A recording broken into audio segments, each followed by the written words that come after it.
I just made a video for the Growing Successful Adults.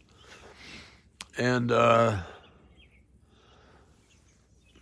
think it was number 19 or number 19. And so how do you heal trauma? How do I get myself calmed down? How do I say, yep, get back to life? Well, I use my nose. What does right now smell like? What am I looking at that I love, that I like? Well, I'm looking at the home I live in and looking at the trees and the sky and the sun. What can I hear? I can hear a bird. I don't know if you can hear it. And in the distance, I can hear the ocean. And I can smell the earth. And I can feel myself. And I have to calm down after making that last video. Whoa, and I'm breathing. And I want to give you a treat. It's a treat that I am fortunate enough to have every day. Yeah. This is it. This is where I live. This is a meadow. These are redwoods, sequoias. This is in Sonoma County. And I'm casting out a big prayer and trying to get other people to pray that Sonoma County is fireproof, that it becomes a haven for the trees and the animals, even though the odds are very much stacked against. And so this is another way that you grow healthy adults. You become an activist. It's what being an activist is what helps kids from being traumatized by big fears. And in Canada, when I was a young teacher, it was the Cuban Missile Crisis was going on, and the children were terrified. They're terrified across Canada.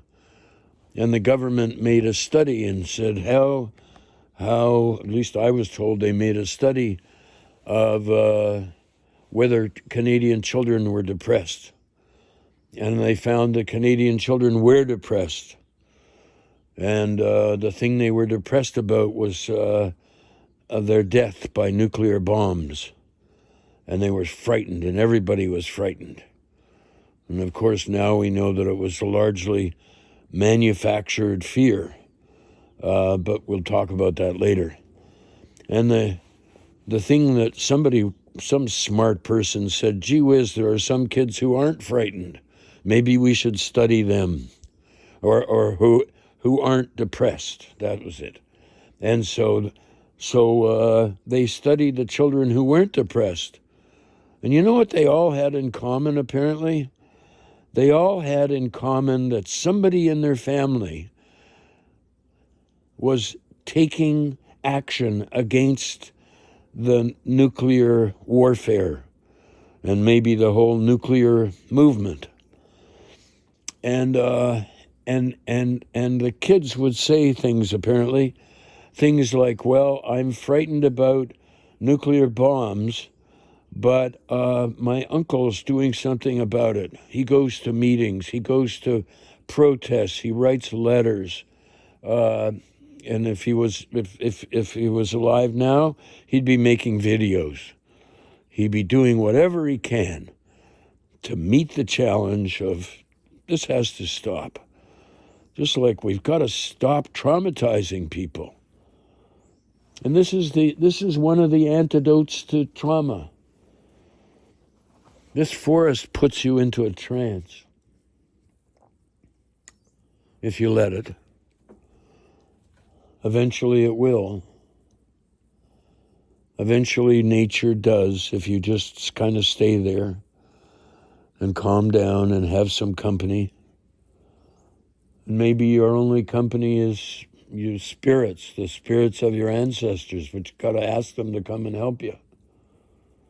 So I'm going to leave this on for a while and go to silence so you can enjoy this view.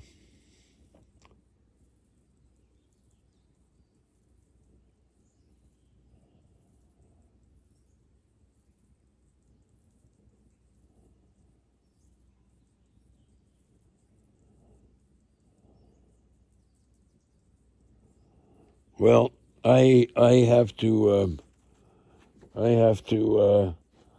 turn it off now, but I'm having an idea that maybe we should get a camera and just have. Wouldn't it be nice? I can't do it. I don't know how. I haven't got enough money. Wouldn't it be nice if people set up cameras all over the world? Maybe that GoPro guy could, or somebody could set up. Everybody could just do it. To set up a camera on their favorite nature scene, and just leave it on day and night. And so everybody in the world could go to places that have good energy. And maybe that'll help people not beat kids. That principal in that movie, she was out of energy. She was frightened. She was doing to that kid what probably had been done to her. And you know, when all else fails, you don't beat the kids. You should kind of go and be in nature and lie down and have a rest. Recharge your energy. And if you want to recharge your energy like my friend Annie yesterday needed to recharge her energy,